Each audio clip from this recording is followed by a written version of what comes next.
시편 37편 20절까지 있는 말씀을 통해서 악인의 결말이 어떠한가, 그리고 의인의 결말은 어떠한가 하는 것들에 대해 생각해 보고 있죠.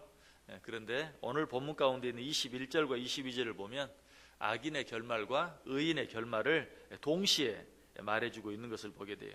21절 다시 보세요. 악인은 꾸고 갚지 아니하나 의인은 은혜를 베풀고 주는도다 라고 말합니다. 악인은 어떻다고요? 꾸고 갚지 아니한다. 그러나 의인은 베풀고 나누어 준다라고 그렇게 말씀하고 있어요. 자, 이 말씀을 우리는 이미 우리가 생각해 본 16절 말씀과 한번 비교해 볼 필요가 있습니다. 16절 보시면 의인의 적은 소유가 악인의 풍부함보다 낫도다. 이 말씀은 직접적인 표현은 아니지만 암암리에 의인이 가난할 수 있다, 반대로 악인이 풍부할 수 있다 하는 것을 우리에게 말해주고 있어요. 실제로 그렇죠. 의인이 가난할 수 있어요. 그리고 악인이 풍부할 수 있어요. 그러나 우리가 기억해야 될 건 무엇입니까? 그 마지막 결과가 어떠한가? 오늘 21절이 그 마지막 결과를 이야기하고 있어요. 악인은 꾸고 갚지 아니하나 의인은 은혜를 베풀고 주는도다. 결과적으로 악인은 망할 수밖에 없고 의인은 잘 될 수밖에 없다 하는 것을 이야기하고 있습니다. 악인은 처음에는 부유했다 할지라도 나중에는 꿀 수밖에 없을 정도로 빈곤하게 되어지고, 또 꾸고도 그 삶이 더 나아지지 못해서 그 꾼 것조차도 갚지 못하는 지경에 처하게 되고 말 것이다 라고 그렇게 말하고 있죠. 그러나 의인은 어때요?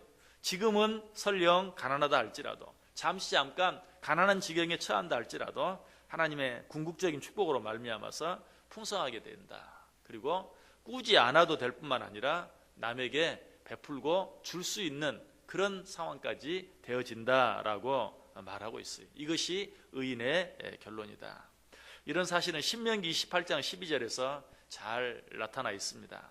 신명기 28장 12절 보면 여호와께서 너를 위하여 하늘의 아름다운 보고를 여시사 내 땅에 때를 따라 비를 내리시고 내 손으로 하는 모든 일에 복을 주시리니 내가 많은 민족에게 꾸어줄지라도 너는 꾸지 아니할 것이다. 누구에 대한 이야기입니까? 하나님을 경외하며 사는 자들. 이런 자들은 잘 됨으로 말미암아서 절대로 꾸어줄지라도 꾸지 아니할 것이다 라고 말씀하고 있는 것을 보게 돼요. 이처럼 의인에게 주어지는 축복을 좀 더 자세히 보기 위해서는 방금 읽었던 그 신명기 28장 12절 앞뒤에 있는 말씀을 좀 자세히 읽어볼 필요가 있어요. 우리 같이 한번 찾아보시길 바랍니다. 신명기 28장 1절부터 14절까지. 신명기 28장 1절부터 14절까지.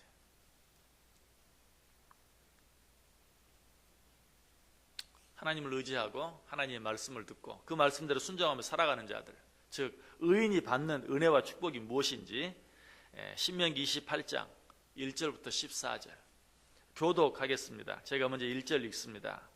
내가 내 하나님 여호와의 말씀을 삼가 듣고 내가 오늘 내게 명령하는 그의 모든 명령을 지켜 행하면 내 하나님 여호와께서 너를 세계의 모든 민족 위에 뛰어나게 하실 것이라.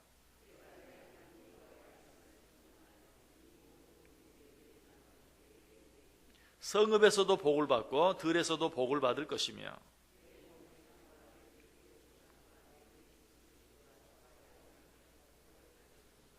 내 강주리와 떡 반죽 그릇이 복을 받을 것이며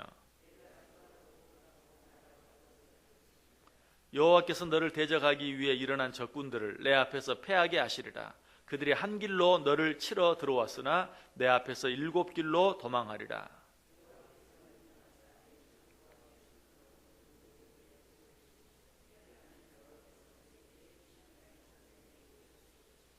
여호와께서 내게 맹세하신 대로 너를 세워 자기의 성민이 되게 하시리니 이는 내가 내 하나님 여호와의 명령을 지켜 그 길로 행할 것임이니라.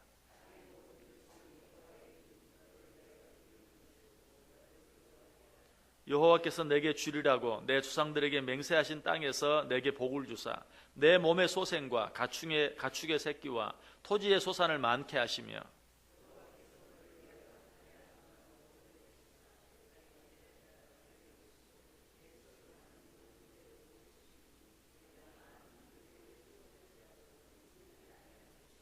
여호와께서 너를 머리가 되고 꼬리가 되지 않게 하시며 위에만 있고 아래에 있지 않게 하시리니 오직 너는 내가 오늘 내게 명령하는 내 하나님 여호와의 명령을 듣고 지켜 행하며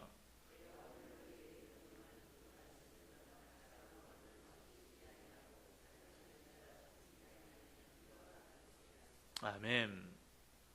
자, 이 말씀을 보면 정말 하나님의 말씀을 순종하고 그 말씀대로 따라 살아가는 자들이 어떤 은혜와 축복을 받는가, 더 이상 말로는 형용할 수 없을 만큼 놀라운 은혜와 축복들을 받아 누리게 될 것이다 라고 길게 그리고 자세하게 여러 가지로 설명해 주고 있어요.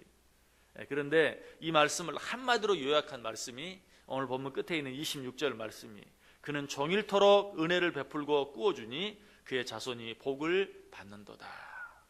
아까 신명기에 있는 말씀에서는 들어가도 복을 받고 나가도 복을 받고 어떤 장소에 제한을 받지 않는 모든 그런 공간을 초월하는 그런 은혜와 축복을 받는다라고 말하고 있는데 26절에서는 어때요? 그는 종일토록 은혜를 베푼다. 은혜를 베풀고 꾸어주니 그의 자손은 복을 받는다. 이것은 시간을 초월한 시간의 구애를 받지 아니하고 항상 언제라도 어느 때라도 하나님께서 온갖 복을 그에게 허락해 주신다라고 분명하게 말씀하고 있는 것을 보게 돼요.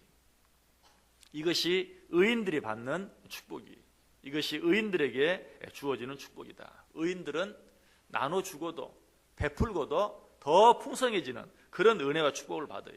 그런 악인들은 어떻다고요? 잘 되어 보려고 꾸어요. 여러분, 꾸는 것은 어떻습니까? 물론 당장 무엇이 필요해서 꾸기도 하지만 더 잘 되어 보려고 꾸는 경우도 많이 있어요.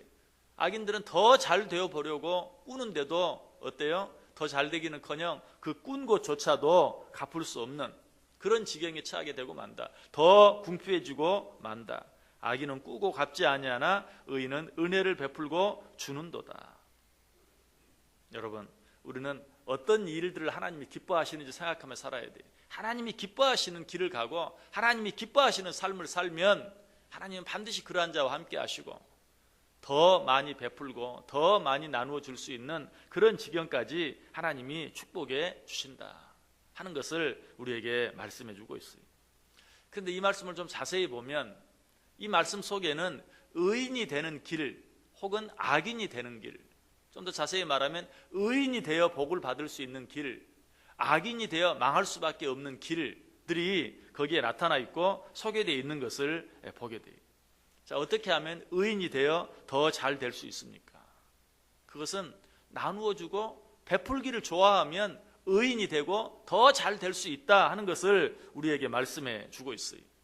그러나 어떻게 하면 악인이 됩니까? 그저 꾸기만 좋아하고 나 잘 될 것만 생각하면서 무엇을 하고 살아가는 자들은 악인이 될 수밖에 없고 더 궁핍해질 수밖에 없다 하는 것을 이야기해 주고 있어요. 이 말씀을 통해서 하나님을 믿는 우리들은 어떻게 살아야 되는가? 나누어주기를 즐겨하고 베풀기를 즐겨하는 그런 삶을 살아야 돼요. 줄 것이 없다고 해서 나 쓸 것도 모자라다고 해서 그저 움켜쥐기만 하는 삶이 아니라 그럼에도 불구하고 그러면 그럴수록 더 나눠주기를 기뻐하고 베풀어 주기를 기뻐하는 그런 삶을 살 때 그 삶이 바로 의인의 삶이고 그런 자는 더 가난해질 것 같지만 그렇지 아니하고 풍족해지는 은혜와 축복을 받게 된다. 내가 좀 모자란다고 해서 그저 꿀 생각만 어떻게 해서 내 앞가림 할까 꿀 생각만 할 것이 아니라 그럴수록 더 내어줄 수 있는 마음, 삶, 그런 삶이 진정으로 의인의 삶이요 그런 삶이 진정으로 복된 삶이다. 또 이 사실을 통해서 우리가 알 수 있는 것은 어때요? 정말 무엇을 꾸고 빌려서 살아가는 그런 삶만이 내 삶이 더 잘 될 수 있는 그런 진정한 투자가 되는 것이 아니라 오히려 나누어주고 베푸는 것이 그것이 진정한 투자가 된다 하는 것을 또 우리에게 말해주고 있어요. 잠언 11장 24절 이하에 말하죠. 흩어 구제하여도 더욱 부하게 되는 일이 있나니 과도히 아껴도 가난하게 될 뿐이라. 구제를 좋아하는 자는 풍족하여질 것이요 남을 윤택하게 하는 자는 자기도 윤택하여지리라. 곡식을 내놓지 아니하는 자는 백성에게 저주를 받을 것이나 파는 자는 그의 머리에 복이 임하리라. 우리가 진정으로 윤택해지는 방법, 진정으로 풍성해지는 방법이 어디 있는가? 흩어 구제하는 것. 흩어 구제하여도 더욱 부하게 되는 일이 있다. 그러나 과도히 아껴도 가난하게 될 뿐이다. 오늘 본문이 말하는 것과 똑같아요. 내가 좀 모자라다고 해서 그저 늘 꾸기만 하는 삶, 그렇다고 해서 조금이라도 나아지는 것이 아니라 더 빈궁해질 수밖에 없지만 좀 부족하다 할지라도 나누어주고 베풀어주는 삶은 더 풍성하게 되어줄 수 있다라고 말하고 있어요. 진정한 투자가 무엇인지 우리는 알아야 돼. 진정한 투자가 무엇입니까? 나누어주고 베풀어주는 것이. 그 잠언에 보면 그런 말이 나와요. 빵을 물에 던지라 그리하면 훗날에 네가 다시 거두리라. 빵을 물에 던진다는 말이 무슨 말입니까? 어렵고 힘든 자들을 위해서 나누어주고 베풀어주는, 그렇다면 후에 네가 필요할 때 그것들을 다시 거두게 될 것이다 라고 이야기하고 있어요. 주는 것 때문에, 베푸는 것 때문에, 나누어주는 것 때문에 더 가난해지고 더 궁핍해지는 일은 없어요. 그래서 오늘 본문 25절에도 내가 어려서부터 늙기까지 의인이 버림을 당하거나 그의 자손이 걸시감을 보지 못하였도다. 나누어주고 베풀어주기를 기뻐하는 자가 잘 되지 못하는, 그래서 그 후손들이 망하는 법을 보지 못했다라고 이야기하고 있어요. 우리들은 먼저 주고 베푸는 그런 삶을 살 수 있어야 돼요. 신명기 15장 7절 8절에도 말합니다. 내 하나님 여호와께서 내게 주신 땅 어느 성읍에서든지 가난한 형제가 너와 함께 거주하거든 그 가난한 형제에게 내 마음을 완악하게 하지 말며 내 손을 움켜쥐지 말고 반드시 내 손을 그에게 펴서 그에게 필요한 대로 쓸 것을 넉넉히 꾸어주라. 꾸기 위해서 사는 것이 아니라 꾸어주기 위해서 살아가는 그런 삶을 살라. 그것이 의인이 되는 길이요, 그 삶이 더 풍성해지는, 더 풍부해지는 축복을 받는 첩경이다 라고 말하고 있어요. 그래서 복을 받으면 어떻게 된다고 말합니까? 22절에는 그렇게 말하죠. 주의 복을 받은 자들은 땅을 차지하고 주의 저주를 받은 자들은 끊어지리로다. 여기서 땅을 차지한다는 것 앞에서 이미 설명했어요.